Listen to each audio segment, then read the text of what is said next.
할렐루야. 기다림의 계절, 대림절 둘째 주일을 맞이하여 평화의 왕으로 오신 예수 그리스도의 오심을 진정 기쁜 마음으로 기다리며 저와 여러분 모두에게 주님의 크신 은총이 충만하시기를 간절히 축원드립니다. 12월을 맞이하여 트럭에서 생선과 굴비를 파는 분이 계셨습니다. 근데 그 트럭 위에 현수막에 이렇게 쓰셨습니다. 하늘에는 영광, 땅에는 굴비. 그분에게는 영광 굴비가 많이 팔리는 것이 참 평화의 끝이죠. 이번 성탄절이 진정 우리 모두에게 참 평화가 이루어져서 함께 기뻐할 수 있기를 간절히 소망합니다. 오늘 본문으로 정한 누가복음 2장 14절의 말씀도 이처럼 아기 예수님의 탄생을 기뻐하며 찬양하고 있습니다. 지극히 높은 곳에서는 하나님께 영광이요 땅에서는 하나님이 기뻐하시는 사람들 중에 평화로다 하니라. 자, 이렇게 보면은 예수님이 이 땅에 오신 이유가 분명합니다. 이 땅에 평화를 이루시기 위해 오신 것이지요. 지금 우리는 대림절을 보내고 있습니다. 그런데 대림절의 대림이라고 하는 말은 기다릴 때자와 임할 임자가 합쳐져서 만들어진 단어입니다. 곧 임하기를 기다린다 라고 하는 뜻입니다. 그러니까 우리 기독교에서 말하는 대림절이란 예수 그리스도가 이 세상에 임하시기를 기다리는 절기인데 다름 아닙니다. 평화를 이루시기 위해 임하신 예수 그리스도를 기다리는 절기라고 하는 것이죠. 자, 그렇다면 우리에게 있어서 평화의 왕이신 예수님은 언제 이 세상에 오셨습니까? 우리가 잘 알고 있듯이 지금부터 2000여 년 전에 유대 땅 베들레헴에 갓난아기로 오셨습니다. 이것을 신학적으로는 초림, 곧 첫 번째 오심이라고 말합니다. 우리가 매년 12월 25일 기념하고 있는 성탄절, 곧 크리스마스는 예수 그리스도가 첫 번째로 오셨던 바로 이 초림을 기억하며 축하하는 날입니다. 자, 그러나 이것이 전부가 아닙니다. 평화를 이루시기 위해 십자가에서 죽으셨다가 사흘 만에 부활하신 예수 그리스도께서는 하늘에 오르시면서 승천하시면서 마지막 날 종말에 세상을 심판하러 다시 오시겠다, 그렇게 약속을 하셨습니다. 이것을 신학적으로 재림, 곧 두 번째 오심이라고 말합니다. 그리고 이 기다림의 절기인 대림절은 이처럼 두 번째 오심 곧 재림을 기리는 절기가 되기도 한다 라고 하는 사실입니다. 그러니까 요약해서 말하면은 평화를 이루기 위해 이 땅에 아기 예수로 오신 첫 번째 오심뿐만이 아니라 악에 대한 심판자로 오실 두 번째 오심을 기다리는 절기가 지금 우리가 맞게 된 대림절입니다. 그러므로 우리는 이 대림절을 그 어느 때보다도 소중하게 그리고 평화를 바라는 그 소망을 담고 우리는 기쁨으로 맞이해야 할 것입니다. 자, 그런데 무엇보다도 걱정스러운 것은 이 세상은 평화를 위해 이 땅에 오신 예수님을 기쁨으로 맞이하지 않은 것처럼 이 악에 대한 심판자로 다시 오실 주님의 재림을 결코 믿지도 않고 또 두려워하지도 않고 있다라고 하는 사실입니다. 지금 이 세상에서 벌어지고 있는 혼란스럽고 엄중한 현실이 그 사실을 증명하고 있습니다. 그리고 그 대표적인 모습이 지금 세계 곳곳에서 이루어지고 있는 전쟁입니다. 우리가 너무나도 잘 알고 있습니다만은 러시아하고 우크라이나의 전쟁이 시작된 지가 벌써 1000일이 넘었다고 합니다. 3년이 넘어가고 있는 것이죠. 그로 인해 사망자만 무려 100만 명이 된다고 합니다. 이 전쟁으로 집과 고향을 떠나 난민이 된 사람들이 무려 600명이 넘는다고 합니다. 또한 러시아의 석유와 우크라이나의 곡물 수출이 막히면서 세계는 큰 경제적인 타격을 입었고 여기저기에 참으로 가난한 사람들이 속출하고 있습니다.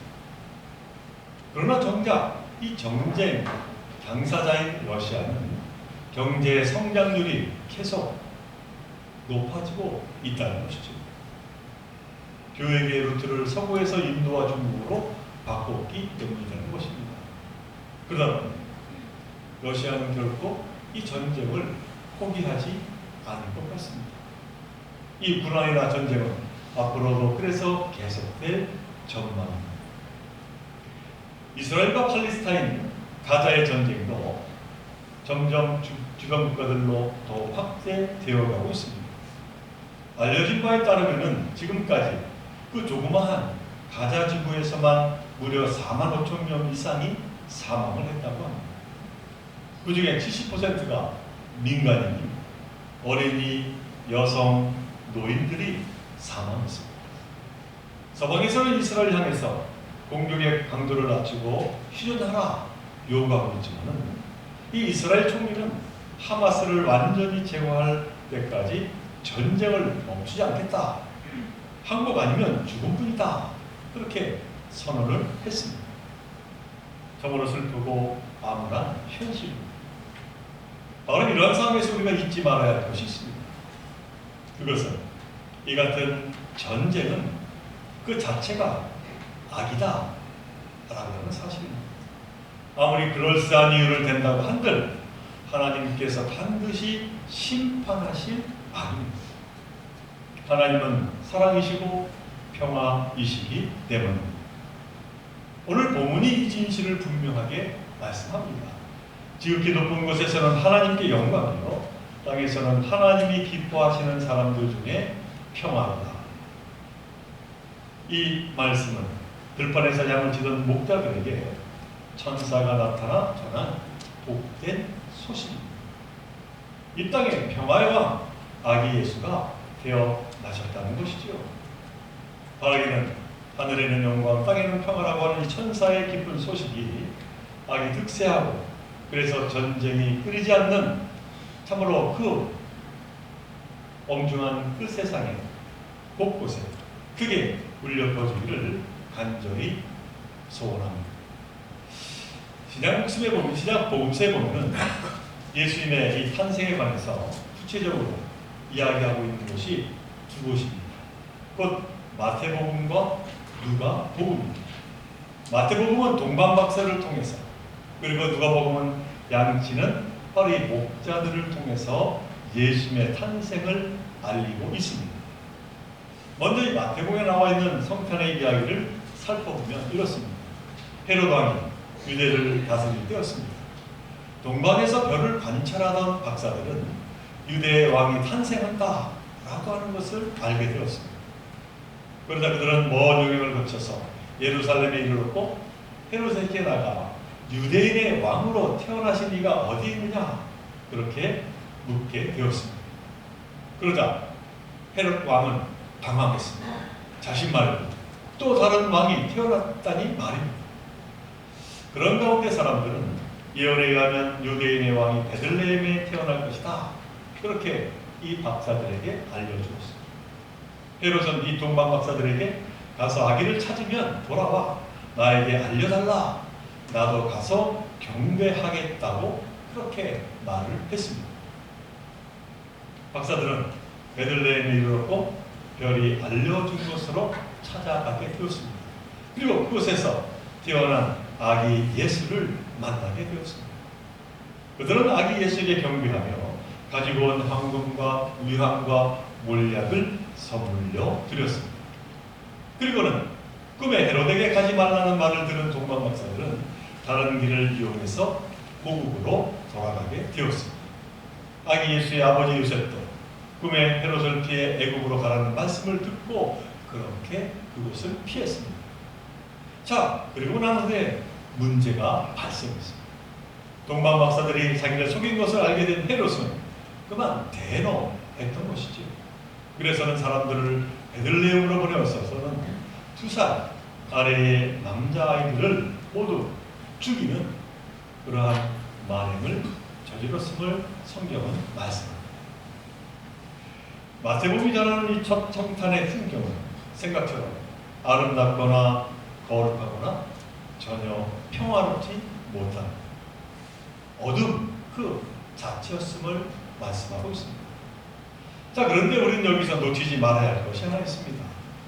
그것은 마태복음에 등장한 헤롯은 2000년 전에 유대 땅에서 살다가 죽은 너무나도 악한 왕이었다 라고 하는 것만을 의미하지 않는다 라고 하는 사실입니다. 헤롯은 바로 우리 인간 안에 있는 폭력성을 대표하고 있습니다. 자기의 자리와 권력과 이권을 위협하는 것은 무엇이든지 그것이 힘없는 갓난 악이라 하더라도 완전히 제거해야 직성이 풀리는 참으로 인간의 무서운 폭력성을 상징하고 있다는 것이죠. 그리고 그 같은 헤롯이 지금 이 세상에서도 여전히 활개치며 이 땅을 너무나도 춥고 암울하게 만들어가고 있다는 사실입니다. 그리고 이 같은 헤롯이 이야기 속에서는 또 다른 하나의 의미가 담겨 있습니다. 그것은 헤롯의 이야기는 일종의 예고편이다 라고 하는 것이지요. 우리를 구원하시기 위해 평화의 왕으로 오신 예수님이 헤롯과 같은 자들의 폭력에 의해서 정말로 죽임을 당하게 될 것을 예고하고 있기 때문입니다. 그리고 정말로 복음서에 보면 유대 지도자들이었던 대사장과 바리새인들 그들은 예수님을 적대했습니다. 예수님께서 그들의 잘못을 나무라셨기 때문입니다. 그들이 말하던 하나님과 율법과 성전은 거짓된 하나님이요 잘못된 율법이요 성전이었습니다. 자기들이 가지고자 하는 지위와 권력을 뒷받침하기 위해서 하나님을 왜곡하고 율법과 성전을 그들은 왜곡을 했던 것이죠. 그러자 예수님은 그들을 향하여서 독사의 자식들아 라고 나무라셨습니다. 회칠한 무덤이라고 그들을 비판하셨습니다. 그러자 제사장을 비롯한 권력자들은 예수님을 하나님을 모독하는 자라고 그렇게 매도했습니다. 하나님을 무시하고 율법과 성전을 무너뜨리는 자라고 몰아세웠습니다. 그리고 결국 그들은 하나님과 율법과 성전의 이유로 예수님을 그만 십자가에 못 박고 말았습니다. 이것이 복음서가 우리에게 전해주는 말씀입니다. 자, 그렇다면 누가복음에 나오는 예수님의 탄생의 이야기는 어떠했을까요? 누가복음에 따르면 나사렛에 살던 마리아와 요셉은 로마가 정한 법에 따라서 고향 베들레헴으로 호적 등본을 하러 가게 되었습니다. 그때 마침 마리아가 출산을 하게 되었는데 그만 아무도 방을 내어주지 않았습니다. 다행히 마법관을 허락받아 그곳에서 몸을 풀게 되었습니다. 아기를 낳았으나 누울 곳이 없어서 그만 가축의 밥통인 말구유에 누웠음을 성경은 말하고 있습니다. 자, 그런데 우리는 이 같은 성탄의 광경을 하나님이 참으로 낮고 천한 곳으로 오셨다 라고 하는 그 의미를 살려서 거룩하다 그렇게 우리는 이해하고 받아들이고 있습니다. 자, 그러나 만일 그 같은 일이 바로 저와 여러분의 일이었다면 어땠을까요? 출산을 앞두고 아내를 위해서 편하게 머물 자리도 마련하지 못한다면 이 얼마나 무능한 남편인가요? 요람이 아닌 말구 위에 갓난한 아기를 누인다면 이 또한 얼마나 비참한 일일까요? 너무나도 불쌍하고 애처롭고 위태로운 광경이 아닐 수가 없습니다. 바로 이런 아기 예수의 탄생, 사람의 눈으로 보기에 너무나도 초라하고 슬픈 탄생이 아닐 수가 없었을 겁니다. 특히 희망을 잃은 이스라엘 백성들에게 참으로 아무런 위안도 되지 않는 그러한 탄생이었을 뿐입니다. 그러니 누가 관심을 가지고 아기 예수를 찬양하며 경배하려고 했겠습니까? 그 누가 성탄을 기뻐했겠습니까? 그러나 다행히 양치는 목자들이 바로 이 평화의 왕으로 오신 예수를 알아차렸고 찾아가 경배드렸음을 누가복음은 말씀하고 있는 것이죠. 우리 이 같은 마태, 누가 두 복음에서 매우 상반된 모습을 우리는 찾아보게 됩니다. 곧 헤롯이 우리 인간 안에 있는 폭력성을 대표합니다. 동방 박사들과 목자들은 사랑을 대표한다, 그렇게 볼 수가 있는 것이죠. 헤롯은 자기의 자리와 권력과 이권을 위협하는 것이라고 하면 갓난 아기라도 잔인하게 죽이는 자였지만, 동방 박사는 아무리 보잘것없는 구유에 누인 아기라 하더라도 하나님이 보내신 가장 귀한 자로 여겨서 자신의 신분을 내려 가장 귀한 것을 드렸음을 성경은 말하고 있는 겁니다. 그리고 그들 동방 박사는 끝내 불의에 타협하지 아니하고 헤롯의 뜻을 거역하고 자신들의 길을 걸어갔음을 보게 됩니다. 또한 목자들 천사의 음성을 듣고 묵묵히 주님의 탄생을 지켜보았음을 성경은 우리에게 말씀하고 있는 것이죠. 자, 그런데 이와 같은 동방 박사들과 목자들이 아기 예수 앞에서 보여준 그 모습을, 바로 이 예수님이 이 땅에서 보여주신 그 모습 그대로이면 우리는 깨달아 알게 됩니다. 그러니까 예수님은 시대의 어두움과, 그러나 결코 흔들리지 않으시고 하나님이 보여주신 하늘의 빛을 따라 나아가셨습니다. 그 길이 험할지라도 마다하지 않으셨습니다. 그리고 사람으로 여기지 않던 사람들, 세리와 창기와 병자와 아이들, 이방인과 귀신 들린 자들을 잃어버린 양으로 여기며 그들을 찾으시고 진정한 평화를 내려주셨다라고 하는 것이죠. 그들을 생명의 길, 구원의 길로 인도하신 겁니다. 그리고 그들을 거룩하신 하나님의 자녀로 세워주셨습니다. 진정 주님은 평화의 왕으로 이 땅에 오셔서 끝내 목숨까지 다 내어주시면서 그 평화를 이루어 내신 것이죠. 이와 같은 예수님의 그 모든 삶을 사실은 그 이전에 동방 박사가 그 천한 아기를 바라보면서 그러나 엎드려 경배하고 있는 그 모습에서 우리는 일치함을 바라보게 됩니다. 양을 치는 너무나 천한 목자였지만 하나님의 음성을 듣고 아기 예수에게 찾아가서 경배하는 하나님의 놀라운 그 은총을 그들은 다시 한번 감사했음을 성경은 말하고 있는 것이죠. 사랑하는 조국교 성도 여러분, 성탄은 아기 예수님의 탄생을 말하고 있습니다. 그러나 또한 무고한 아이들이 죽임을 당하는 고통과 슬픔의 밤이었습니다. 그리고 갓 태어난 아기를 누릴 곳이 없어서 말구에 누인 너무나도 애처로운 밤이었습니다. 그러나 그처럼 고통스럽고 슬프고 애처스러웠던 밤이 거룩한 밤이 될 수 있었던 것은 태어나신 분이 다름 아니고 이 땅의 평화를 이루기 오신 바로 하나님 바로 그분이시기 때문입니다.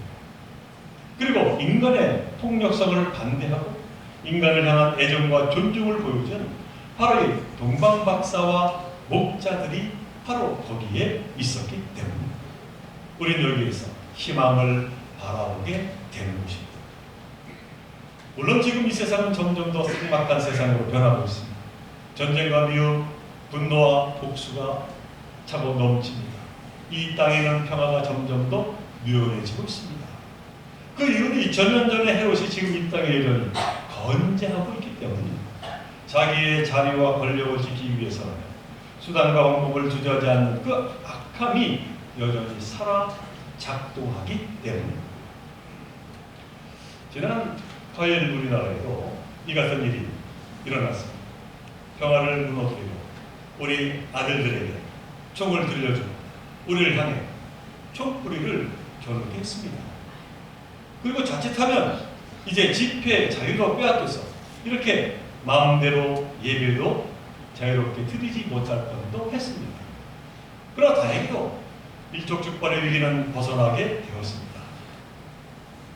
그러나 그 어떤 이유든 그러므로 생명을 무시하고 자유를 억압하며 자신의 권력을 위해서 평화를 무너뜨리는 그것은 결코 용서할 수 없는 죄요, 악한 일이 아닐 수가 없습니다. 그 같은 악이 여전히 이 땅에, 그리고 전 세계에 건재하더라. 그래서 슬프고 애처로운 성탄절은 계속 반복되게 될 것입니다. 그러나 그럴수록 이 성탄절을 거룩한 성탄절로 만드는 이 시대에 동방박사들이 여기저기 있음을 저는 의심치 않습니다. 하늘에는 영광, 땅에는 평화를 위해 이 땅에 오신 이 아기 예수를 경배하며 묵묵히 자기 자리를 지키며 자기 일을 감당하는 하나님의 뜻을 따라 살아가는 목자들이 아직 이 땅을 지키고 있음을 저는 분명히 믿습니다.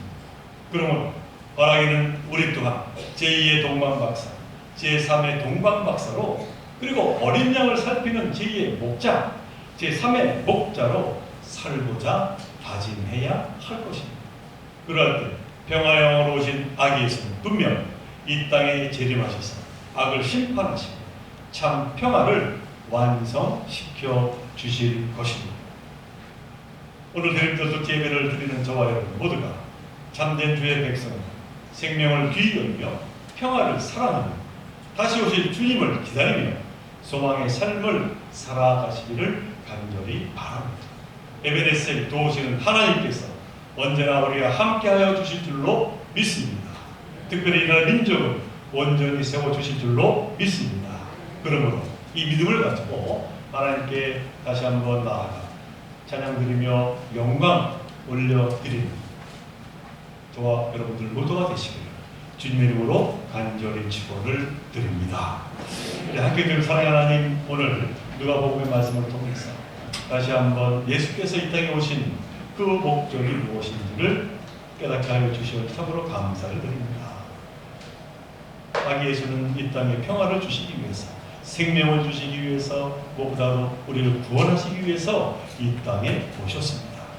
그 예수님을 기쁨으로 맞이한 자는 동방박사요, 또한 양을 치는 목자들이었습니다. 저희들도 이처럼 동방박사와 같은 삶을 살아가게 하시고 목자와 같은 삶을 살아가게 하여 주옵소서. 그 가운데 다시 한번 하나님께 영광 올려드리며 그 가운데 하나님의 놀라운 축복의 역사가 이 나라 민족에 다시 한번 차고 넘치게 될 줄을 믿고 그 가운데 하나님께 구하며 나아가게 하여 주옵소서. 이 모든 것 간절히 바라오며 우리의 생명 되시는 예수님의 이름으로 기도드리옵나이다.